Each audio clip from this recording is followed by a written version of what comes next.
Well, hello, everybody. Welcome to another episode of Nerdify Podcast. This is your host, Reggie. And James. And boy, do we have a pretty cool episode today. We've been looking forward to this for quite a while. We have a guest with us, and it is Mike Romaine from superherojacked.com. Say hello, Mike. What's going on, guys? Thanks for having me. Yeah, no problem, man. Super excited. Yeah, we've been pumped, been waiting, counting down the weeks. No to pun be able to do intended. this. So, yeah, if anybody's listening and they don't know what the hell's going on, Mike wrote all the blog and everything for where we pulled all our information from the workout we're doing. And so whenever we posted our first few videos, we tagged Mike in it, and he was like, hell yeah, this is dope. And we were like, you want to be on the podcast? And he was like, hell yeah. So here we go. It's a quote. Yeah. Direct quote. That's exactly how it happened, actually. So, Mike, just tell us a little bit about yourself, man. Well, I am 25 years old. I'm a Stony Brook student, personal trainer, CrossFit coach, nutritionist, and those are all things that are kind of titles that are behind me but in front of me at the same time. It's a weird thing because I call myself the guy who came over from the dark side to help nerds and awesome people transform into superheroes and superhumans. So, like, there's a twist to it where I am a personal trainer, I'm certified, I'm a CrossFit coach, nutritionist, I'm all these things, but I'm so much different than all of those things at the same time. So, I am still a student. That's kind of like, I just like education, but my main thing is Superhero Jacked. So, hobbies are traveling, working out, writing, reading. I read a lot, and movies and all things nerddom. Cool, man. Hey, so what do you mean you came from the dark side? So that's something that gets asked a lot, but that is obviously a little twist on Star Wars to keep it nerdy. But what's Star Wars? Right, where are we right now? What is that? Don't you mean Star Trek? Please, come on.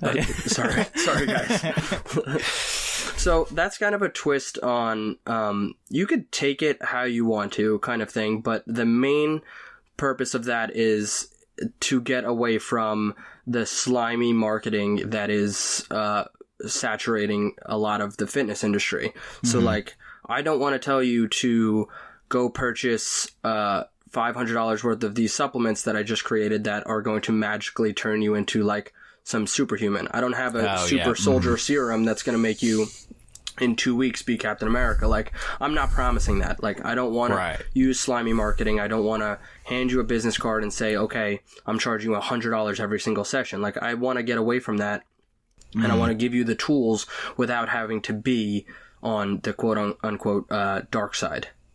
Right, so trying to be more real and just, in general, just say, hey, there's nothing except for hard work. That's the only thing that's going to get you there, and I'm not going to lie to you any other way. Yeah, I mean, it's supposed to be fun. The thing that gets a little weird is that people see a diet sometimes as, like, something that I'm going to do for 30 days, and then I'm going to be in shape, and then, like, from there we'll see how it goes. And a diet is what you habitually eat, and it should be the same way with your workout. You should be looking at these things as tools to change your life, to be sustainable. And if it can't be sustainable, then all that's going to happen is you're going to just be on this up and down roller coaster fighting an upward battle, and it's not worth it. So I don't want to, like, feed off of people that can't make things happen. You know what I mean? I'm not. I don't want to. I want to make it so you guys can sustain it, and that's it. And that's why, like, even on Superhero Jacked, like, 99% is free. We don't have ads on the site. We don't do anything like that. 99% is free, and people who want to step it up another notch and work hand in hand with myself and all the members of the academy, then there's the one option to upgrade and join us.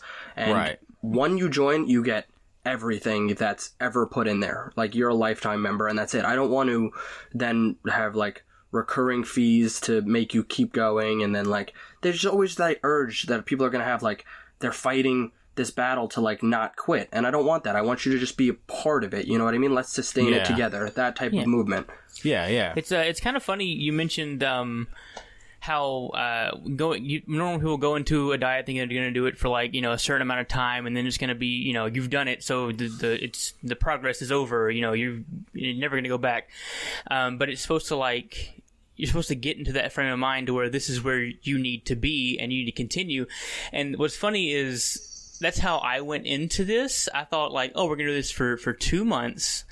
And we're going to be where we're going to want to be at, and so I can go back to eating whatever I want. But as we've been doing this a month now, but now I can kind of see like after the 2 months, I actually want to keep eating this way, and I want to keep like this workout routine kind of going. Maybe like move on to something different, but I want to keep the blood pumping. You know, I don't want to get like you want to be in the lifestyle. There you you want go. to turn it into that. A lot of people don't realize like how you eat really affects your body, because I can tell you one thing for sure. I used to have a problem with acid reflux.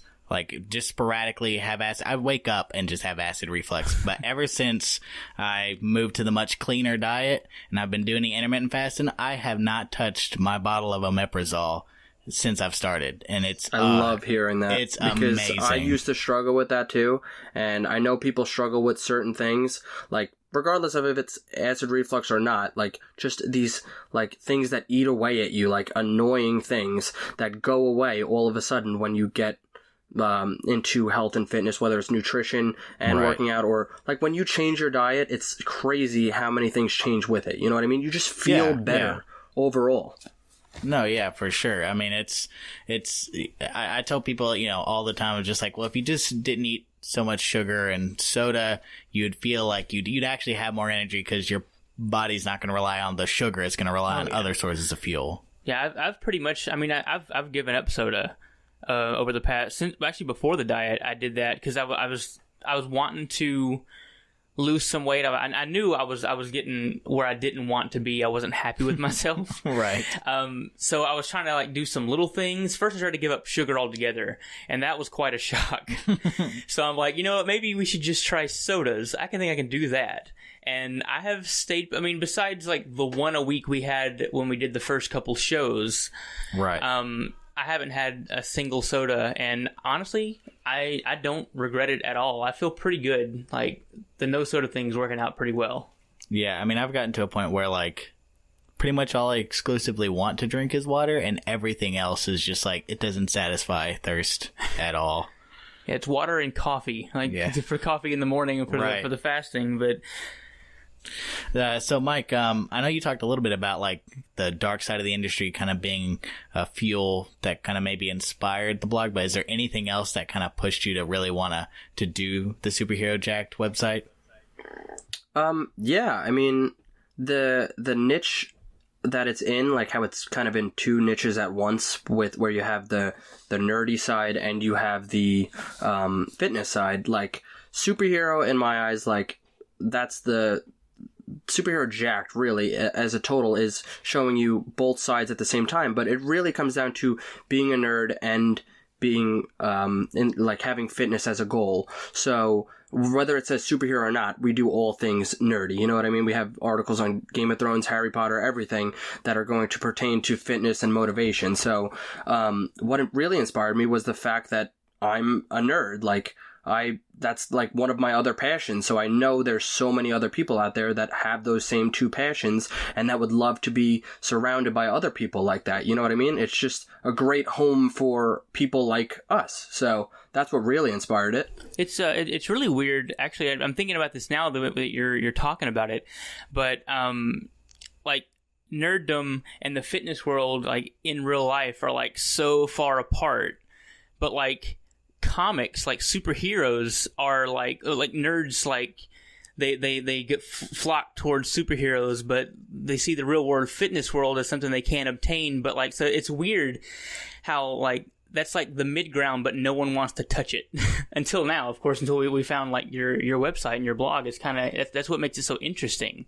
Right, you're trying to show that audience that this is something that is obtainable. Yeah, that bridge is in the middle. It doesn't have to. You can actually walk across it. Yeah, it doesn't have to be like going through hell and back. You know, right. You can find the fun in it. It's a bridge, not a wall. Right. Exactly. And there is fun in it. And, like, I hate the fact that certain times it feels like there's no fun and it's never going to be fun. Like, there's so many pieces of fitness that can be fun, and there's so many portions of your nutrition and like finding what's right for you that makes it fun. Like the idea of feeling better in your own body, and the idea of training to reach a goal, whether your goal is to become looking like the Incredible Hulk or looking like Captain America or looking like Spider-Man, you know what I mean? Like, those are all goals that can motivate you to get to a certain point, and each goal might have a different path there, but, like, it can be fun. Like, if you want to jump around like Nightwing on poles and jump and do parkour type stuff, then, like, do that and use that to motivate you. If you want to lift as much weight as you think, like, Captain America is, and, like, punch a boxing bag right off the chains, like, do that. Like, make that your goal, you know what I mean? Like, this is fun. Yeah. You mentioned like punching bags and punching it off the thing, and I just immediately thought of like speed bags. And I don't know, I saw this video a few weeks back of this. I had no idea this was a thing, but apparently it is. But competitive speed bag is a thing. And the guy, I mean, these guys are of course like super good, but he was essentially punching the speed bag to the rhythm of a song, like a high energy, like EDM song, was just keeping beat with it. And it was, man, until he broke it. But hey, you want that to be he did break it. But yeah, you know, if you want that to be your goal, you can totally make that your goal. There you go. Like, this could be fun. That's the whole point. But keeping that, like, it's good to go into the workout with like a body image goal you want to get to, and then after that, self-motivation is so, at least in my case, was so important. Like, I went into it because the workout was 10 to 20 reps of each, and going into it, I was like, I'm going straight to 20. It's easy, right? Right. And I go to do the push-ups the first day. I struggled so hard to get to 10 just on the first set. And I was like, seriously? Am I that far gone? I was actually upset with myself. So the next day I'm like, I'm going to get 10 every single time. And so it's really like, and then next week I'm like, I'm going to get 12. I'm going to get 15, that. So, I mean, it's just, it's tough, but like self-motivation is so important, at least in my case. Like, right. And speaking of that, Mike, what tips do you like specifically try to give out for people who have problems with self-motivation? I have a couple, but I'm going to funnel right off of what you're talking about just because it's a good transition. I think I get a lot of emails from people and they'll ask, like, can you give me a specific weight to start with? Reps work too, but can you give me a specific weight to start with on, let's say, incline bench press, right? They're just using that as an example. And I tell them straight out, no, I can't really give you a weight because you're going to have to give me more first. And I'm going to pull it out of them, and I'm going to get their weight or their stats or like their numbers and their goals, and we're going to have to figure out more. You're going to have to go off of how your body is. And then once you get there, whether that's 50 pounds, 60 pounds, 70 pounds, whatever it is that you're picking up to start, now you go in the pyramid formation and work your way up on that next set and work your way up on that next set. And then the next week you're in that gym and you're doing that next workout. Like, can you get 5 pounds heavier? Like, are you able to do that? And I think that's the same, what you are hitting on with your reps is the same with weights. Once you get into that rhythm, it's like, okay, now I'm ready to move up. Like, now I'm upgrading to that next level. Like, I feel myself stronger. And I think that's incredibly motivating. Like, feeling your own body get stronger and feel better. Yeah, I mean, you know, like, whenever I look back, like, in my first month, you know, I started off, you know, doing just, like, bench presses. I just started off with 30 pounds just to make it easy for myself, to make sure I wasn't doing too much because I was new to it, right? But by the end of the first month, you know, I went from 30 to 50 pounds. So to go from that, it feels like, it feels amazing to just look back and be like, that's incredible. Go from that to that. And, you know, to now in the second month, and in the second Yeah. month, I'm excited to see how far I get after that, you know? Totally. Like, that's awesome. You look back and it's like, I've accomplished this. Like, now I'm only going to accomplish more by sticking to it. Like, I know it's just improvement that I'm reaching, and that's motivating. Yeah, that's a big part of I think why I've been able to continue doing this, because like there have been some times where I was just like, oh god, is this worth it? Like this, like I can't eat until 2 p.m. for my window, like trying to talk yourself out of it, right? Yeah, trying to talk myself out of it. But then I posted on Facebook actually today that when I started my last job, I was thinking about ordering some shorts a size up because these were getting too tight. Today I put my shorts on and I noticed they're a little loose, actually. They're a little too loose. I had to like put another notch in my belt. So that it hit me. I was like, oh my God, that's visual confirmation that I'm doing something right and in the direction that I want to be in. Right. Yep. And that was going to be another one, was going to be like, don't really go off of the scale. I think people have a habit of jumping on the scale every single day and being like, ugh, like I'm 6 pounds up, or like, ugh, I only lost 1 pound. Like the scale can lie to you. Like you can like retain so much water in one day and then have lack of water the next, and it's going to fluctuate 5-10 pounds even based on that. So don't get too like comfortable by just going off of the scale. Go off of the mirror. Go off of how your body feels. Go off of like your waist and your inches and stuff like that. Like go off of that, and that's an incredible feeling when you start seeing changes like that. That's awesome. Right. See, like, so I had that problem during this whole first month, is that, you know, I started off at like 185, and then the next week I was at 186. And then the next week after that, I went down to 183. But then at the fourth week, I went back up to 185. So, you know, if you're looking at just that weight number, like you said, it can be discouraging because you're like, I don't feel like it's not doing anything. But I know me personally, me looking at my own body, like I know my gut's a lot smaller. Like whenever I look at myself in the mirror, I feel like there's not this big belly bump anymore. You know, it's kind of just nice and it's even transition to my waist and everything. So, you know, looking at those types of things, and like you said, if you do measurements, you know, checking all your measurements at the end of the first month, and then second month, you can really start to see those differences a lot easier. Mm-hmm. Exactly. And like with you in particular, you're gaining muscle, you're losing fat, so you're kind of battling within that, but making amazing progress at the same time. You know what I mean? If you're going off of the scale, it's a battle because you're like, ugh, I'm losing, but I'm gaining. And it's like, that's another reason you can't trust the scale. That's not a trustworthy sign of your progress. The trustworthy sign of your progress is the fact that you've gained strength, you're bench pressing more, or you're doing more reps of something, and you're losing fat. Like that's what you use as motivation to keep going, because keep making progress and get to your ultimate goal. Right. So this is kind of something I was going to ask you, because I know. So whenever we first were thinking about doing the whole workout challenge, James came to me and he was like, "Hey Reggie, I want to do a workout challenge." I was like, "Oh great, man, what do you want to do?" He was like, "I don't know, let's do the Star-Lord workout." And I was like, "Okay, James, no, like we would die. There's no way we could start out doing that." One, he has like all the free time in the world to do these hour-long workout, or like several hour-long workouts, and then all the money in the world to just eat these super amazing foods and eat a lot.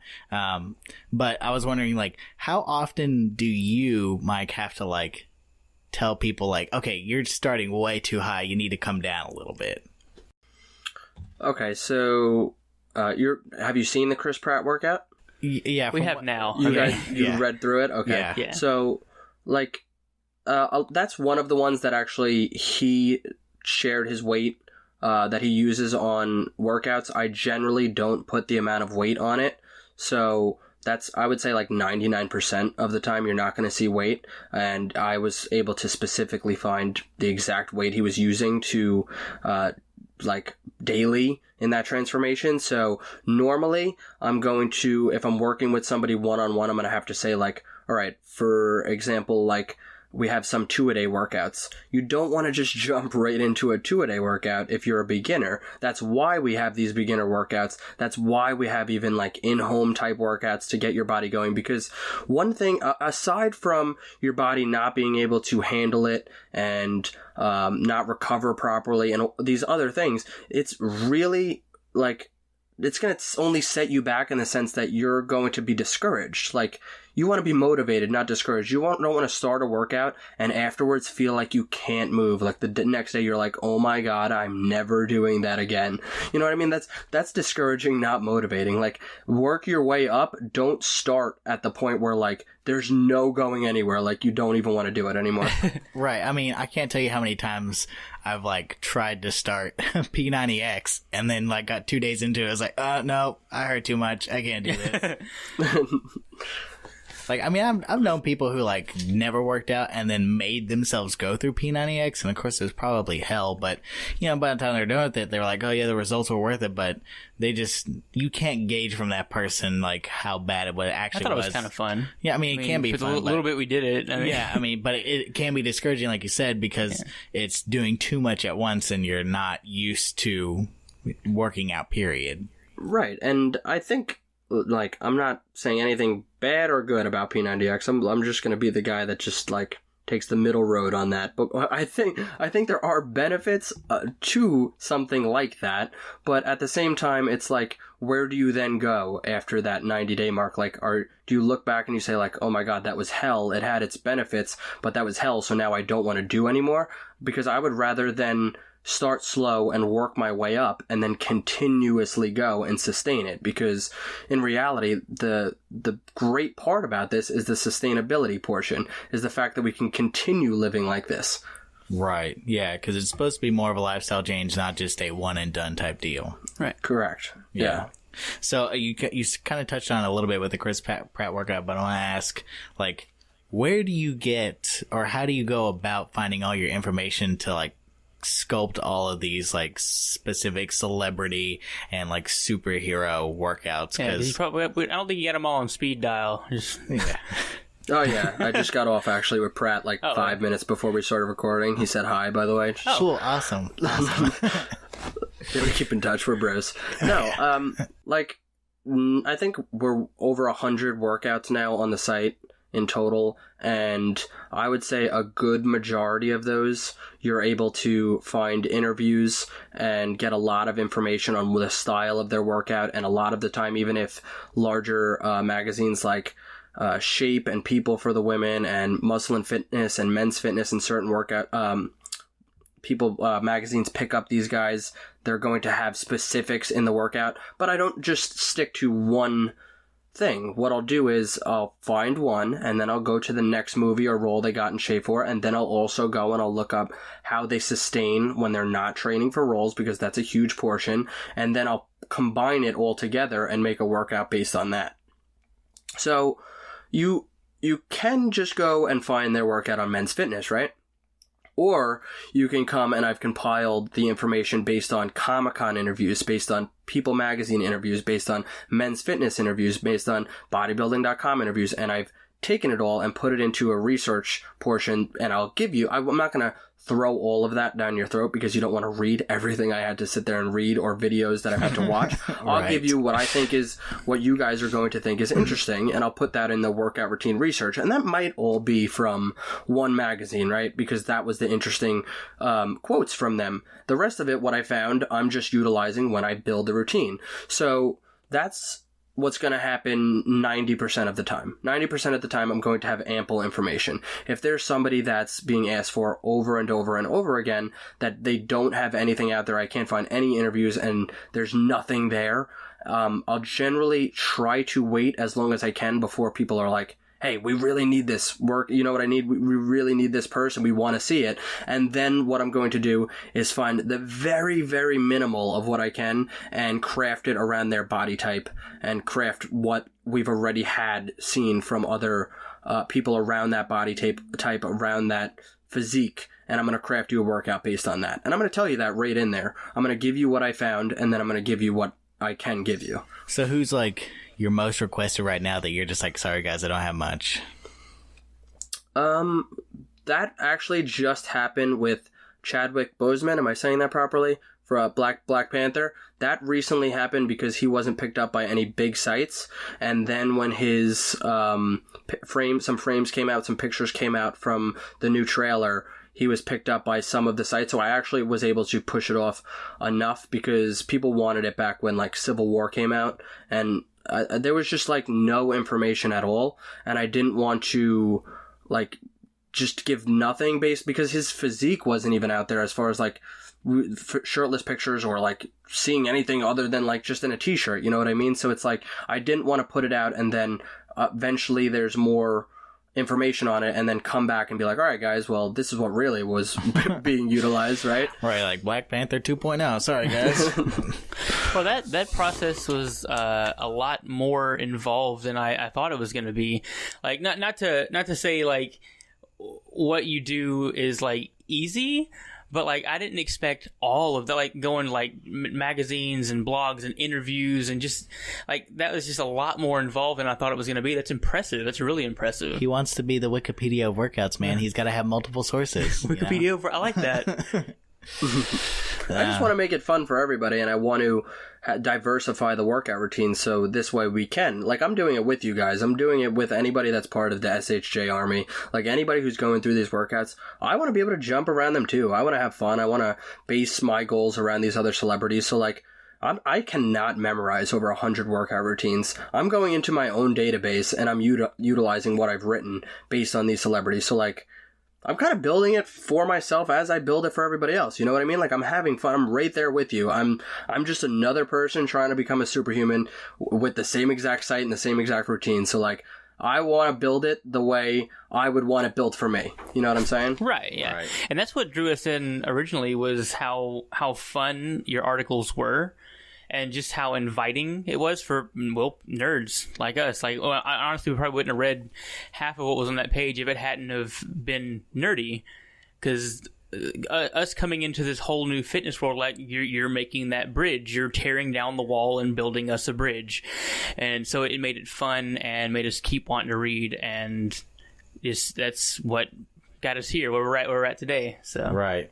Awesome. That's awesome to hear. Yeah. So we've been doing the shield workout, which is, I believe from what I could find, I mean, I didn't like dig super deep, but I believe you have like 3 general beginner workouts, right? I think I put 3 or 4 up at the top of the workout database to give people as beginner routines. I'm sure if we went through now and looked at all the 100 and we said, all right, this could be a beginner, this could be a beginner, I'm sure there's a lot more, but those are the 4 that I recommend starting with. Right. And so I know there's like the shield workout and this one that we're doing, and then there was like, I think there was like some kind of challenge where you had to do like within a certain amount of time you had to do a certain amount of like push-ups and everything. I don't know if you know exactly what I'm talking about. I could...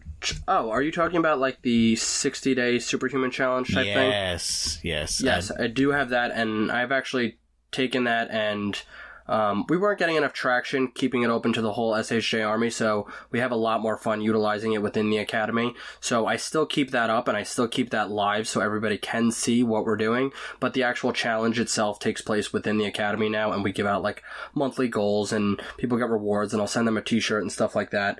But it's still up and live for everybody to utilize, and I mean, we do it with great success. Like, people utilize just that, and they make incredible transformations out of it. Oh, I mean, I'd imagine, like, because it's supposed to be you do 100 of every workout within by the end of the 60 days. Is that what it was? In the Academy, we're like kind of fluctuating it, so I don't know what the exact one is that I have live for everybody, but I could take a look and kind of go through it with you guys. No, I mean, it's fine. I just remembered reading that one and just going like, oh my God, I don't know if I could do that because it's just like brutal. But I mean, when you think about it, 60 days is actually quite a long time to really get your body ready for things. But, no, so I was specifically wanting to talk about, I guess, the shield workout, and, you know, we've been sharing our update videos and how we feel about everything. And, you know, I don't know if he said it or not, but, you know, I'm sure James feels the same way, that we feel this is like the perfect, like, way to start working out, because it pushes you just enough that you feel like you're getting somewhere, and it's not super discouraging. Right. You feel like, okay, I made myself do this and I feel good about it. And it's also easy enough that, like I said, it's not going to 100% discourage you. You're going to have fun with it. You see just enough progress to push you forward, Right. And so where I'm going with this is, after somebody does the shield workout, like we're going to do it for 2 months. And so if somebody does it for 2 or 3 months, then, I'm sure a lot of people would go, okay, I'm kind of done with this one. Where do you go next? So what would your advice be for if someone was like, hey, I want to move on to something else that's a little more challenging? So I talk about it a lot in my articles, and basically one of the first things you do when starting to get into fitness is evaluate what your goals are. And I think the shield workout is perfect for people that are looking to get into fitness, just like you guys did, and just like how you're explaining. So that's awesome. That's being utilized the proper way. Right. And then yeah. Perfect. And then you kind of sit there and you analyze, like, okay, how does my body feel when I do certain workouts? Where are they taking me? Like, where do I want to progress from here? Do I want to get into calisthenics and like in home training and be able to do like muscle ups and dips and stuff like that, like incredible like that, and be lean and get that type of physique? Or am I looking to be like powerlifting and I want to start doing deadlifts and like compound movements and lift really heavy and kind of be bulky and bulk up like that? Or maybe I want to do like an in-between, like a bodybuilder style routine where I'm doing a little bit of the calisthenic workouts, but I'm kind of still using the compound movements with just assistance work in between. And you kind of analyze, because there's all different routes. And that's why, like in the academy, for example, we have 9 base paths that are all based around goals. Those are the 9 workout paths. Then we have 6 nutritional classes, and then we have bonuses. Like we have the Jedi path bonus, we have the minimalist, which is the Nightwing path bonus. And all of these paths and all of these diets are different for different goals. So like what people want to utilize. So everything is different for a goal. So the next step would then be analyzing what your goal is. So if I wanted to bulk up and kind of stay lean, my analysis would be to then pick a routine that's kind of in that bodybuilding style or that powerlifting style and bulk up with that. And obviously, when I say this, it's all contingent on your diet. You're going to have to eat properly to make that happen. I'm not saying like this specific style workout routine is going to give you this specific result, because it's not, unless you're eating properly. And obviously that is a huge factor. But for strictly talking about workout routines right now, that would be my advice for that. If I wanted to stay lean, or rather cut, I shouldn't say stay lean, I should say cut down and lose weight and tone up, and like a Charlie Cox, like Daredevil type of body, let's go with, then I would kind of look at something like circuit training, or adding maybe a little cardio, or manipulating my diet a certain way, or taking it into calisthenics type training. Like we have Charlie Hunnam that's done all calisthenics, Stephen Amell who's done all calisthenics, Jason Statham that does tons of calisthenics, like stuff like that. Their routines.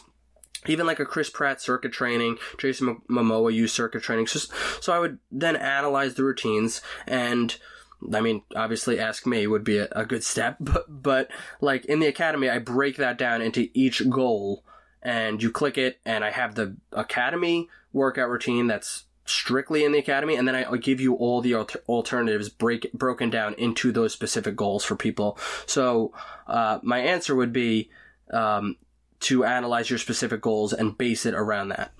Right. So like I know with me, my goal is to bulk up a little bit more. I would like to add, like 10, 20 pounds of muscle, and then cut all the fat back so I can get the nice kind of sculpted look. And so I'm sure you would then be like, okay, well, here's the type of workouts we're going to look at having you do, and then here's what you need to do in terms of your diet, right? Totally. Right. Okay. So that makes sense. Because that's another thing that, people don't really want to understand, is that diet is a huge, huge part of how you get fit. Because, there are a lot of people who will do crazy workouts and then they're eating garbage and then they're just wondering why I'm not losing any weight or I'm gaining weight or something. They feel like it's not working out. And that's exactly how I went into this. Like, with that mindset, I didn't realize how big a deal diet was. Like, that's more, in my opinion, that's almost more than half of the importance of what we're doing here. Because, like, a lot of people will go into workouts just like, okay, I'm just going to, do all this cardio, and why don't I see the progress here? But they're not eating right. So, but yeah, now that we're eating on this intermittent fasting thing, I feel like a lot of my progress, for slimming down at least, is directly based on the diet, which is amazing. It blows my mind just how much that's helped. and speaking of which, like, I'm kind of wondering, like, Mike, how did you, I guess, discover the intermittent fasting type deal? Because before I'd read your blog, I'd never heard of it, never knew it was a thing. I always told people, skipping breakfast was the dumbest thing you could do. But then in this diet, it ends up being like, no, you should skip breakfast. In fact, you should skip eating most of the day and only eat during this time. So I'm just kind of wondering, like, how you came about that, and whether you were skeptical about it when you first heard about it and that kind of stuff. Okay.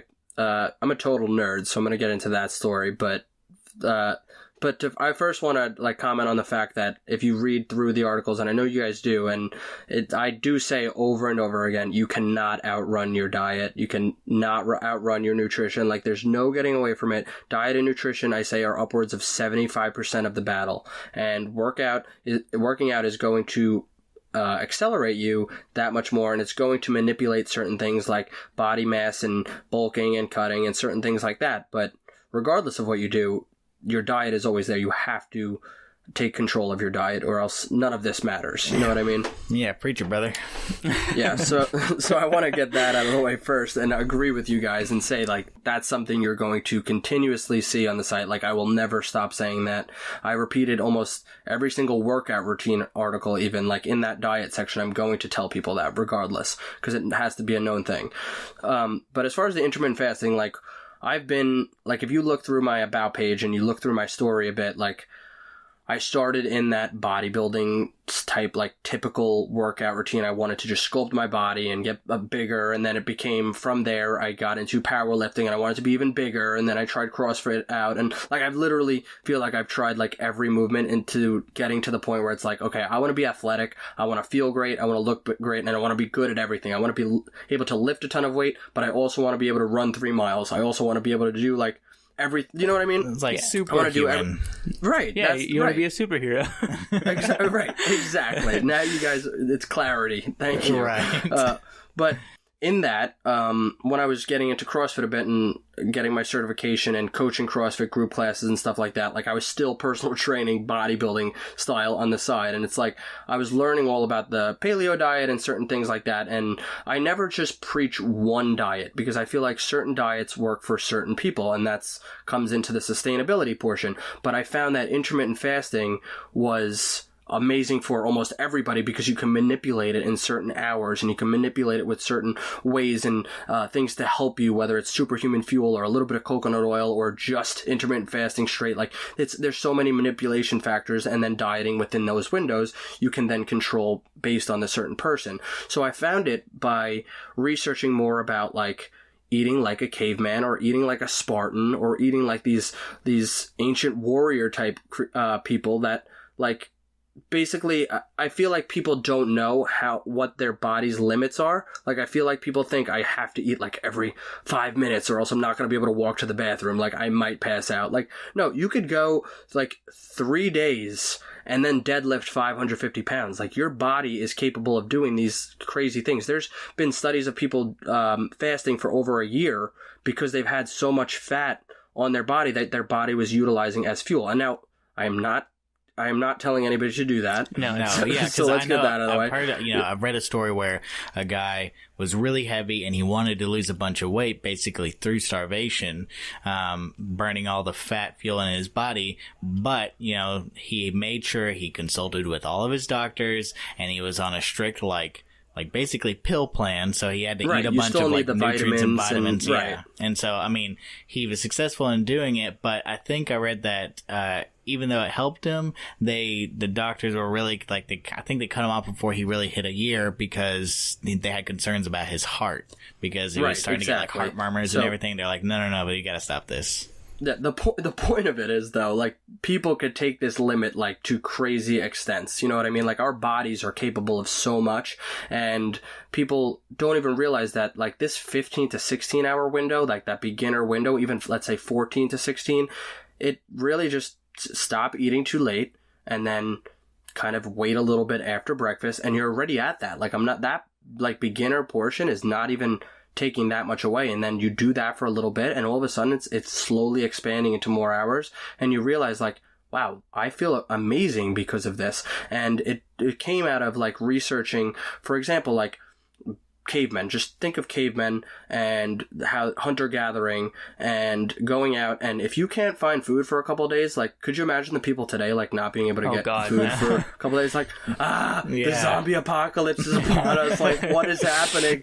Eat somebody next to you. Hurry. Like people wouldn't know what to do. But it's like, then it was like, all right, we're eating these berries and fruits over the summer because we're almost like bears going into hibernation where the fruits aren't going to be there in the winter. Like, we're storing fat for winter. Like, your bodies are made to store the fat to then utilize as energy. So the intermittent fasting is taking advantage of that process and taking advantage of the fact that your hormones are going to adjust to this fast. And it's just fascinating, like, how our bodies work and the limits we could take it to, like, even without the fuel. And it just goes to show you how much we're overeating and how often we're overeating. You know what I mean? Oh yeah. I mean, I can say for sure that whenever we first started the diet, or rather we first shifted our diet, I don't want to say started a diet, but shifted our diet, you know, for those first few days of, like, having to wait until like 11 or 12 to eat the first meal,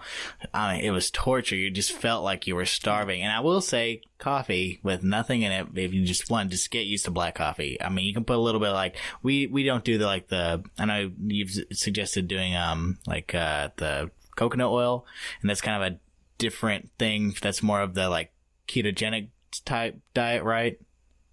That's, well, you could call it the ketogenic diet, and you'd be right. It's more of an intermittent keto fast is what I like to call it, and that's what I like to utilize for people that are scared of not having calories in them for a longer, faster period, you know what I mean? Because then you're jump starting a keto fast, and you are fasting. It's just with fat calories that are getting you through that. And your body and your brain, for cognitive function, really likes utilizing those fat calories. So in a way, you're only accelerating yourself into, like, this jump-started cognitive function, and you're also getting the benefits of a fast. But you can do that without it, and I use that now as, like, a beginner step into the fasting. So it's awesome that you guys took advantage of it, like, straight black coffee. That's awesome. Yeah. So, which, I mean, that's weird. Like, that's what. Yeah, it was weird. It's weird how like, okay, so, like, I'm used to drinking coffee in the morning, but it's usually more creamer than coffee with other stuff, right?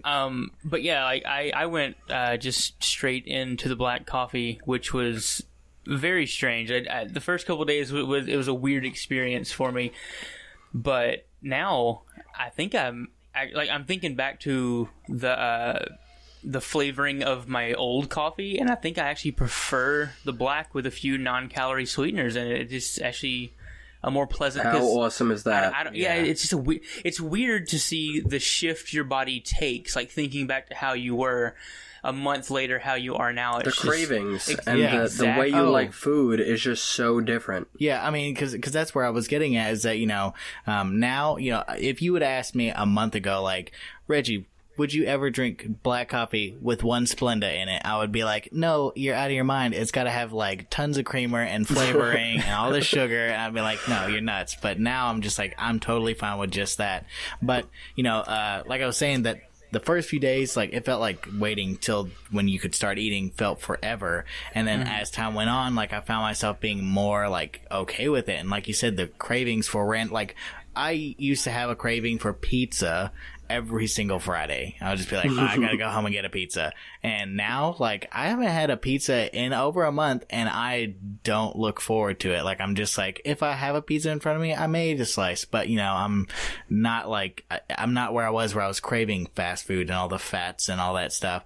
And also now I've gotten to a point, like, at the end of the month, like, on Saturdays, I essentially do a 23-1 for the fast, so I only eat for 1 hour during the day, and then that's so awesome. Yeah, so it's crazy. Like, a lot of people, they may think that they can't get there, but like you said, if they take it gradually, I think it will surprise most people where they will be at the end of just 1 month.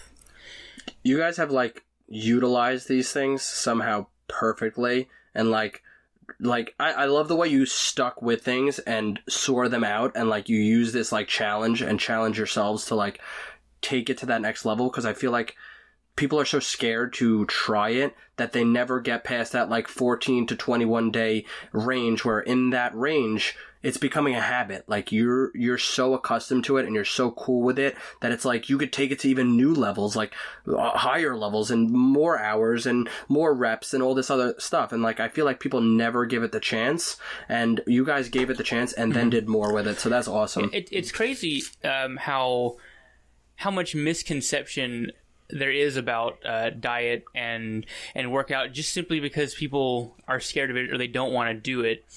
Like, there's a big, like, before we went into this, I thought, I hear the word diet and I think, oh, you're going to starve yourself. That's just what you're doing. You're just going to be hungry all the time. Now, yeah, the first couple days that I had to wait till 2 p.m. to start my 6-hour window, I was a little grumpy. I wasn't a nice person, but once I got over that little wall, it's easy. I'm actually more productive in the morning because I'm not thinking about food. I don't need that till 2. I know 2 o'clock is when I can start, and that's fine with me.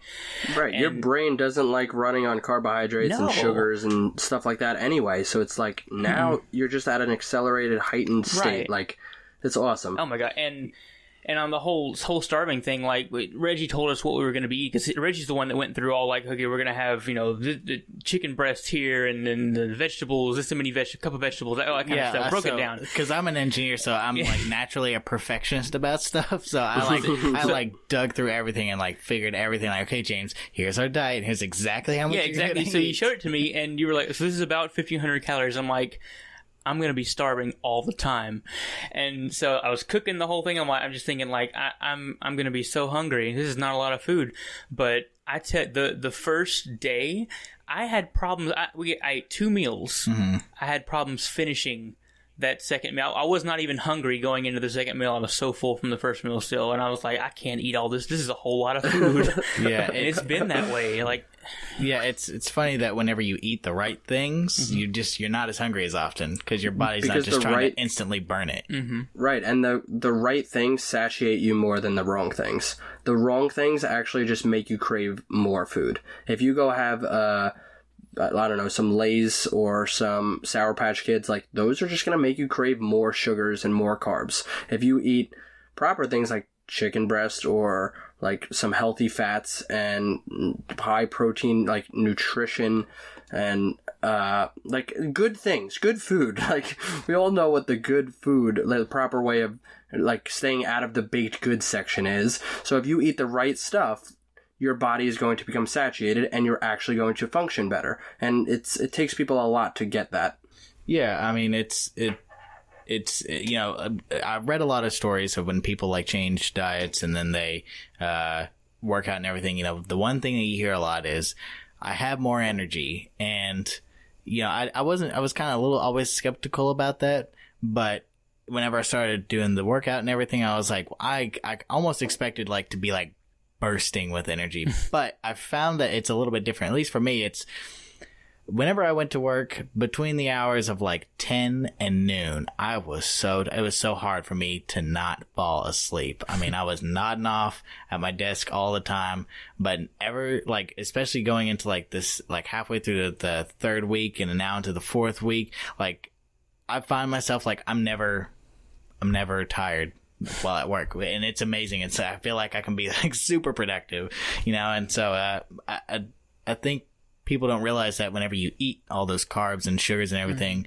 how your body kind of gets into a natural rhythm and it will crash naturally during certain times until you hit that next meal.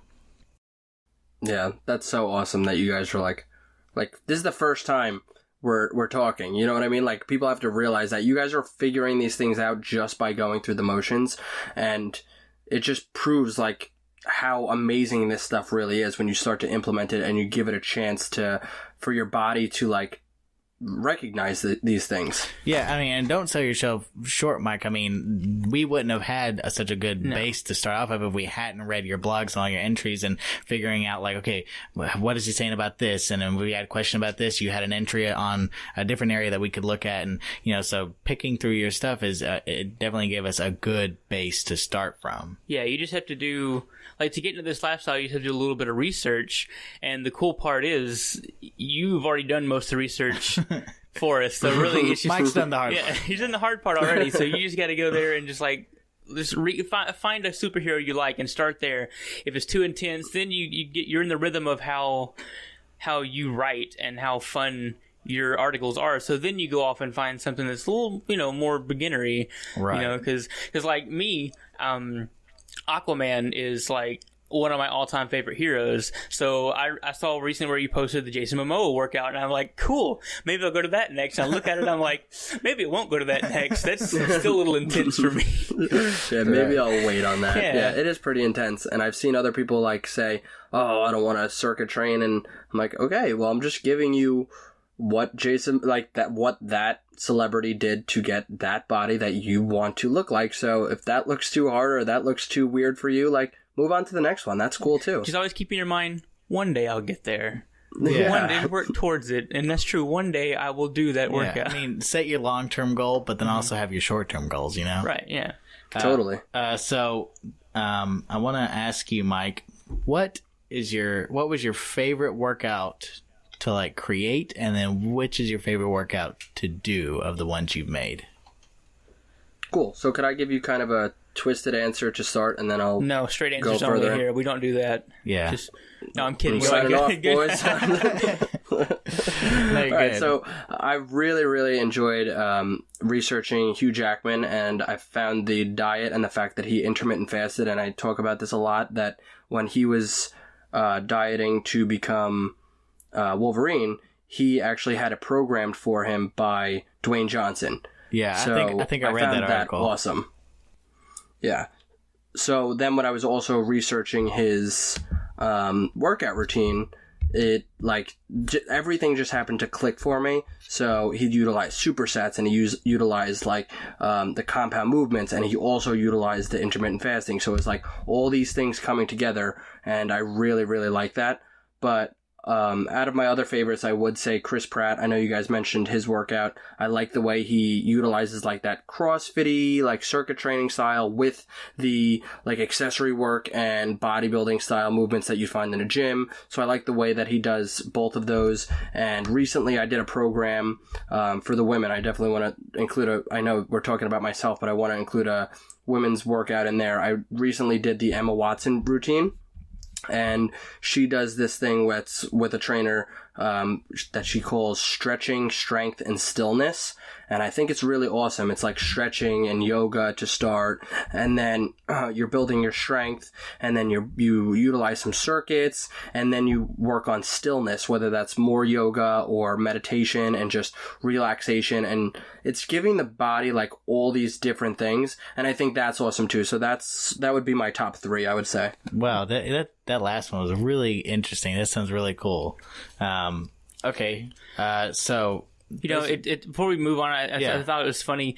The other day, I think I was going through Twitter, and I saw a tweet from you, Mike. It was about your I think it was Olivia Munn's workout. I had no idea she's gonna be in another Marvel movie, like as an actual like main character. So I learned something about not even workouts, just about the Marvel universe or DC, wherever I think it was Marvel. The Marvel, yeah. Who's she gonna be? I completely forgot. What was she in? She was in the X-Men movies. She was also in Iron Man at one point. Iron Man 2. Oh, I didn't watch Iron Man. She was like a reporter in that. She's going to be in the X-Men Dark Phoenix, but she was already in X-Men Apocalypse. Right. There we go. See, I quit watching the X-Men movies after, like, really early on, which didn't appeal to me all that much. But anyway. Yeah, she plays Psylocke. Yeah. That's the one with Psylocke. Yeah. I didn't even know that. That's kind of cool. Yeah. Yeah, she's awesome in that. So those were your top 3 that you created, right? I mean, I have 100, so I'm sure, like, if we went through and, like, picked apart each one, I'd be like, oh, that was awesome to program, and that was sweet to try out. But, yeah, if I had to give, like, a first initial 3 that came to mind, those are really cool ones that stick out. Okay. I've actually found that, after learning about intermittent fasting, I learned that, like, a lot of celebrities do, like, a lot of them do intermittent fasting, so it kind of just blows my mind that it's not more, like, widely known. Yeah. Because, like, everybody's like, oh, how do I look like this person or that famous person or this famous person? And all they think about is cut calories. Right. You know? Yeah, but it's so much deeper than that. It's actually really simple. It's very simple to do. So at this point, so we're gonna, I think, be moving these few last like half of the questions kind of deal less with workouts, and so at the end of the whole thing I'll give you a moment, Mike, to kind of talk about your website and your academy and everything, so don't worry, we'll get to that. But I do want to ask you, who is your favorite superhero and why? So I read this one and I was like, what am I going to say here? Like, if you could piss off a lot of people real quick. Right. If you read my About page, I'm pretty sure it says Captain America still. And I really like Captain America in the sense that it shows that, like quick transition of little puny Captain America to, like, the super soldier serum to, like, big jacked Captain America, like, and just being awesome. Like, I like that quick storyline, but I really do like Batman and Punisher, like, not having superpowers. So I would say, like, I'm a little crossed between a couple, but if I had to give, like, the quick answer, I would stick to those 3. And with Black Widow actually coming in right underneath those. I really like her story. I actually read the Black Widow novels that came out, like the Forever Red, and that was cool to read as well, and she's right in there with them. Yeah, mine is definitely Batman, so I'm going to give you kudos for that one. Sweet. Oh, yeah. And, of course, James said Aquaman, lame. Whatever. He's really cool in the New 52, okay? Yeah, no, he was lame. He was. Actually, I still liked him back then, but now he's definitely awesome. Yeah, I mean, of course, with Jason Momoa, I mean, he's just going to make everything so much better. But Jason Momoa is the man. I hope so. No, it's a lot of people are kind of like, he's not blonde and he's not white. It's like, he doesn't have to be. It's a big step apart from, like, every iteration of Aquaman ever. So, like, it's the other side of the spectrum. So it's weird. Like, I'm definitely giving him a chance because I liked him in Game of Thrones. I liked him in everything he's done. Really, he's a super cool dude. But it's just so different from the character he's portraying. But I'm not disappointed in everything I've seen so far of Justice League. The trailers, so it's going in the right direction. And speaking of Justice League, Mike, we kind of wanted to pick your brain and see what you thought about the upcoming Justice League film. I mean, I have high hopes for it, so I hope that isn't a bad thing on my part, because I don't want to have high hopes and then, like, come in and be like Batman vs. Superman status. So, like, coming off of Wonder Woman, which I thought was incredible, like, I have high hopes for it, and, like, I want to see it succeed, because coming off of, like, Wonder Woman and then go back even a little bit further and the Dark Knight trilogy, and, like, I want to relive those moments, like, you know what I mean? So I have really high hopes for it, and I think from what I've seen, they're going to bring that stuff into it and make it incredible, but I don't want to say that I think it's going to be and then be disappointed, because that's happened too. We've talked about it before. Actually, Wonder Woman was our very first episode of Nerdify. We saw it and then came and talked about it, but that was a big part. We've talked about it's a big part of why it was so successful, is because it learned how to take all this big, like, otherworldly action and power and bring a little bit of comedy into it, and the whole fish out of water. It's not so dark and edgy. Yeah, it's a weird balance of superhero movies. Batman, the Dark Knight trilogy can be serious and gritty because he is just a normal person. We can relate to him in that sense. I feel like the new Superman, most Superman movies haven't really done too well because we have nothing to relate to him. You know, he is almighty power. He is everything we cannot be. So that's like the perfect Boy Scout. Exactly. And there's really nothing to connect to on a human level. So I will say this. Yeah. I liked Man of Steel better than I liked Batman vs Superman, though. Oh, yeah, no doubt. No doubt about that. I cannot tell you how, like, let down I was by BVS, because, I mean, I remember, like, hearing inklings of it before Man of Steel, and then definitely after Man of Steel hearing even more and be like, oh no, the Man of Steel is going to be the start of the DC cinematic universe, and you know, no it's not, yes it is. And then finally it was kind of confirmed, and then BVS was coming out, and I was stoked for it. And then it came out, and I was it was a hard day. It was a very hard and day. You just like outlined what I don't want to happen with Justice League, right? So that's why I'm like, well, yeah, that's the reason I feel like Marvel has done so well, because they can bring that comedy in there to kind of level it, and I feel like without a doubt, I feel like that's these are based off comic books, that. and I know DC is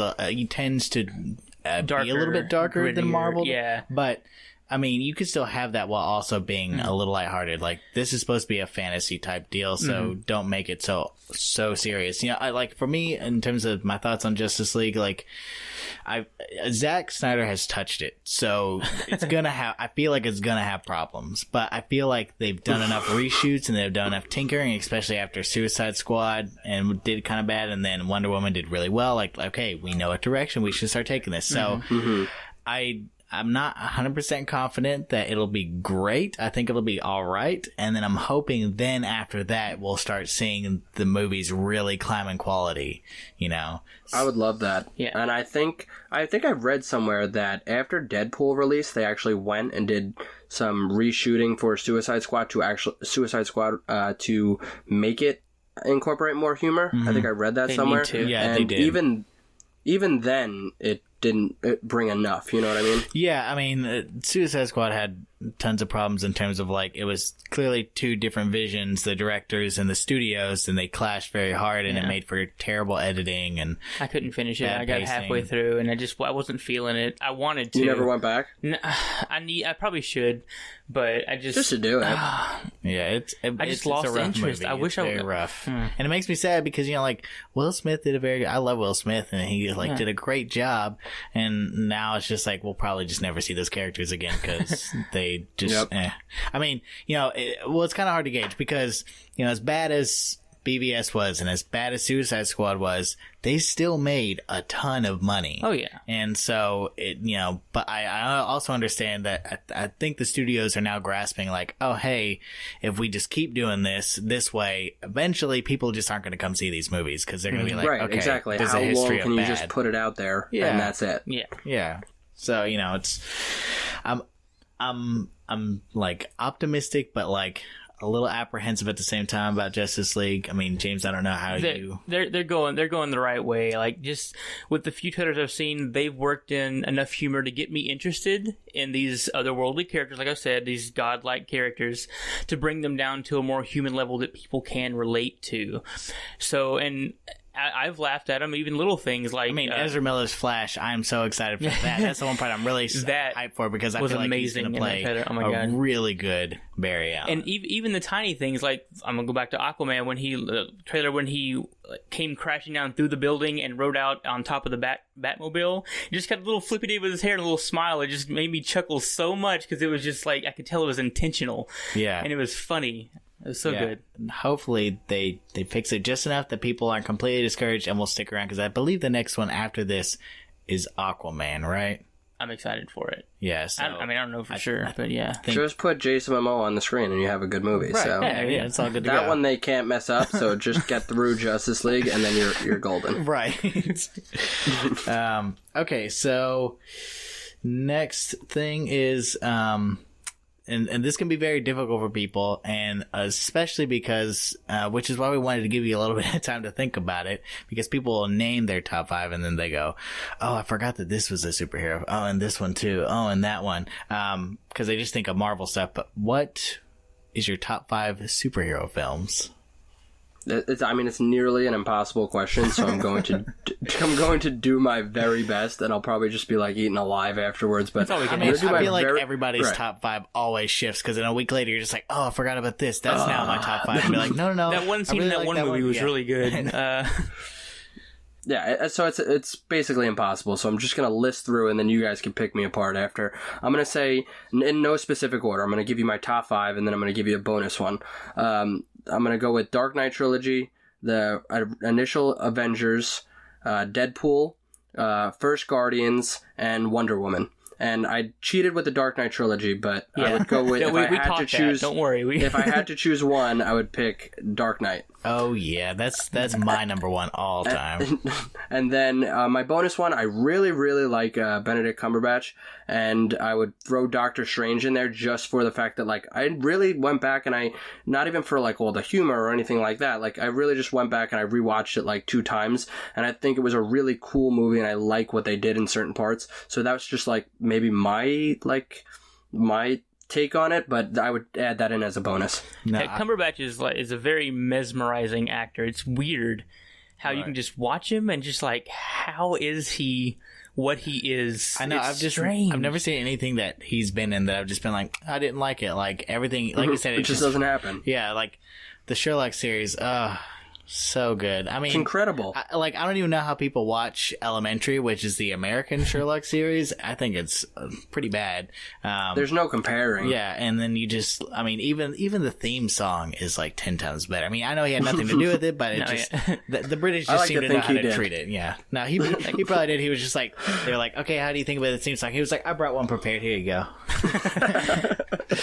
So, no, I would say your top 5 is pretty solid. I mean, and nothing bad there. I mean, if you were just like, well, you know, what was that one that came out like 2006, like Superman Returns or Super? Was it just Superman? The one with Halle Berry's Catwoman. Oh yeah, you just like, you know, Daredevil and Catwoman. They were like my Spider-Man 3, ones, and I've just been like, okay, you clearly haven't seen any good superhero films. Let us recommend a few. Or you fell asleep during them, right? Like, what were you doing? You head under the blanket or something? Do you actually like superheroes? Right. Like, do you know what a good movie is? Because I think you've been watching the bad ones. Yeah. Okay, so we have a couple more questions here for you. And so this is one of the penultimate question, but if you could work out with one actress or actor who has been in a superhero role, I probably already know the answer to this is with the conversation leading up to it, but who would it be and why? I'm going to actually give you a twist here. Ooh. I'm going to say Stephen Amell. I would love to work out with. I think the way he interacts with... Yeah, I mean, just the way Stephen Amell interacts with fans on a daily basis, and he's a movie star now too. He's been in Teenage Mutant Ninja Turtles, and he's famous, but like he still interacts with people, like, and he does things for charity nonstop, and he just loves the fans, and he loves training at the same time, and he loves sharing the way he's training, and he does things like that American Ninja Warrior when he did that for charity, and he loves everything about like Arrow, the fans, and the training. So like I feel like that, like being in a clear picture and giving it to us the way he does, I would totally train with him. Yeah, I mean, I can understand that because, you know, it's nice whenever you have an actor or actress that like not only loves the role that they're doing, but the mythos behind it and the fans that are a part of it. And then when they really step into that role and they're all about it, then you can like feel the passion not only from them personally, but also in their roles that they play. You know, and so I never knew much about Steve Amell. Like, I didn't watch Arrow all that much, but then I'd seen him in a couple other things, and like I went back and watched some of Arrow, and like, yeah, I mean, and just seeing things here and there on the internet, like I definitely get the vibe that he is a very good dude. And you could tell, like, he loves doing all these things, you know what I mean? Like, everything he does, including the training, he loves doing, and I've even seen him do like muscle up challenges, and like the way he does the I'm losing the words for it, but like the jump pull-ups where he goes up the rack of pull-ups, like he does that. That's his own stunts, and he does all these things by himself, and he trains to do them, and he enjoys doing it. So like the fact that he puts it out there, like even when he messes it up and he can't get the muscle up and he can only get 3, like he's just having fun with us. So I think that's really cool. I mean, and it's also just refreshing to see actors and actresses who aren't super snooty about it and just like, or whatever, because, you know, to have them play these roles that a lot of nerds have like idolized growing up, and then having the person play that character be really open and honest and just a very likable person, and like totally like, yeah, I'm with you guys. I know what y'all are feeling whenever these characters go through these things. Like, I get you. It's just really nice because, you know, it sucks to like, oh yeah, no, like this person played this character, but they're a dick. And then you just kind of, you know, it feels like there's a disconnect then between you and that movie character or the TV character. And so, you know, like, it's the same thing with Chris Pratt. Like, I absolutely loved Chris Pratt in, like, Parks and Rec, and then he's just also a very funny, but also a very cool dude, and to see him play Star-Lord, I mean, you just, like, whenever you see him on screen and he's being goofy, like, you know 100% that's just Chris, like, it's totally naturally him, and so it makes the character feel that much more alive. Yeah, and I've seen him even post Instagram videos of his workout, and he'll do, like, CrossFit challenges like Murph on a Sunday and like post it afterwards, and he'll be like still breathing heavy, and he's just having fun talking to everybody and showing how hard that was for him too. And he's definitely a cool dude. I would love to train with him as well, and you're totally right on that. Yeah, for sure. All right, yeah. So I think we have one more question that we prepared. What is the nerdiest thing that you have done? Okay, so I'm going to give you guys a couple things. Like, if you, or nerdy in general, like, I'm a nerd in general, so if you walk into my room, you'll find, like, over 100 Funko Pops from, like, Game of Thrones, Harry Potter, like, Doctor Strange up above me right now, like I'm looking up and seeing it. Like everything all over surrounding me is nerdy, and you see like a library of books flooding the walls, and it's like the majority of them sci-fi, Harry Potter, stuff like that, comics all around, posters, like you can't turn your head without seeing a nerd poster. So like in general, I'm a nerd, but like even when I was coming up through high school, like playing World of Warcraft and all the video games, like stuff like, I've always been a nerd, so it's like hard to pick a single point. Like even if it was a hidden nerd where I'm not like going to school telling everybody about like the fact that I just like down to Illidan, that was awesome. Like I'm a hidden nerd, but like I was even looking to get into game design, and I was getting like a $10,000 scholarship for that to go down to Florida, and like I was always a hidden nerd in a way because this fitness thing was more prominent. But like creating Superhero Jacked, I think, was that transition of like, all right, like this is who I am. I love being a nerd just as much as I love this fitness nutrition, and like this isn't a clash. This is like just a perfect unison in my eyes. So like I would say like my daily life is the nerdiest thing, but also Superhero Jacked and the creation of it and the being able to combine it in the way I do with everybody else involved would probably be the nerdiest thing. Right, because see, and that's kind of like the whole purpose of why we started this podcast, is because a lot of people, whenever they think nerd, they think, oh, you know, into like mathematics and computer languages and comic books, but really you can nerd out about a lot of different things. And so for you, Mike, you like nerding out on like comics and superheroes, but also like fitness. Like I'm a nerd out on fitness. That's totally like a real thing that, you know, it's more of a verb now. Yeah, I mean, so I mean, it's nice to.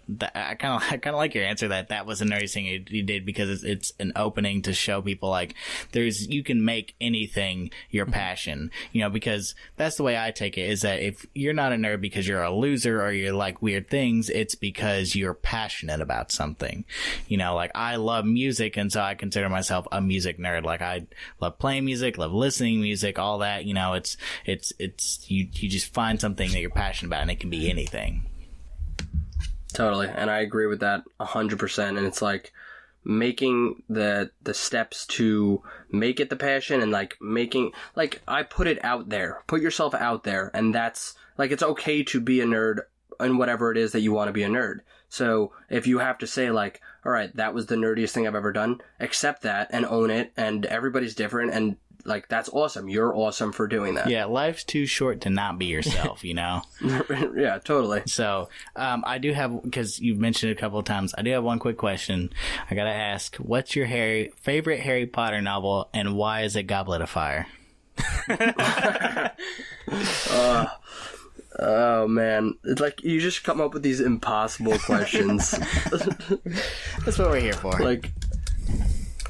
Oh no! Do I have it's like?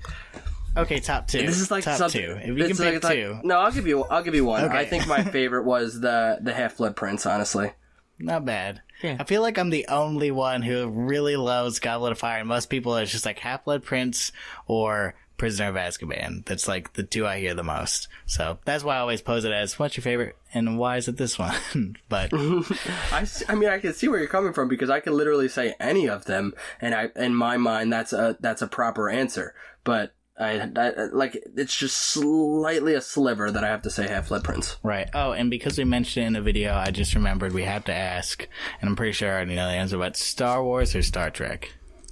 Star Wars. Okay, Yeah. see, that's a good point to end right there. Well, yeah.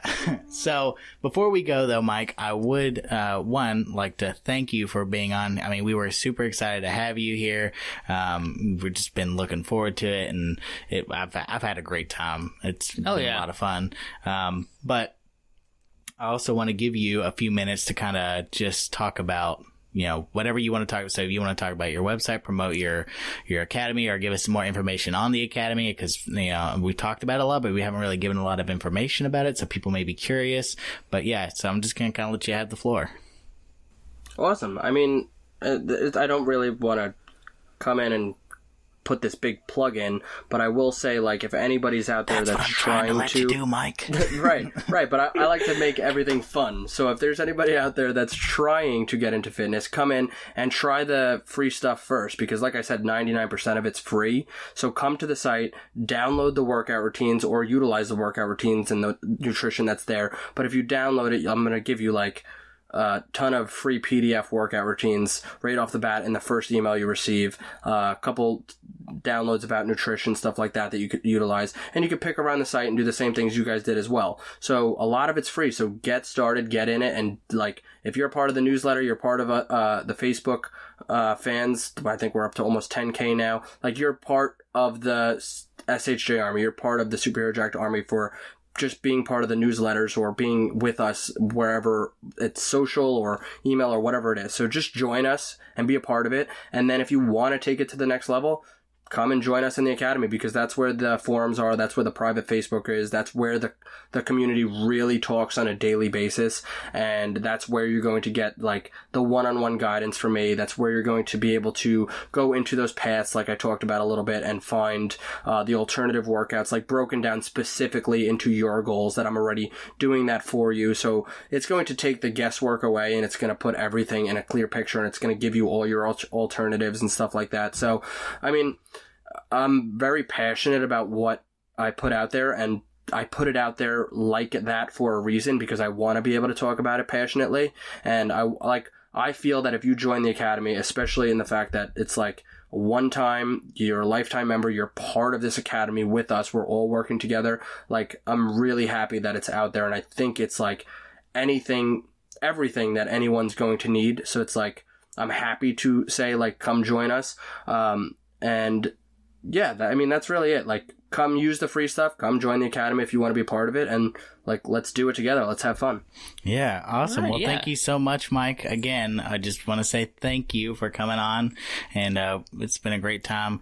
This has been Mike Romaine with superherojack.com. Go check it out. I guarantee you're going to find everything you need there. And, of course, Mike is available. You can email him. You can chat with him, get tips and information. I mean, it's all there ready for you. But that will be it for us this week. So this has been Reggie And James. and Mike, our guest, and we'll see you next week, guys.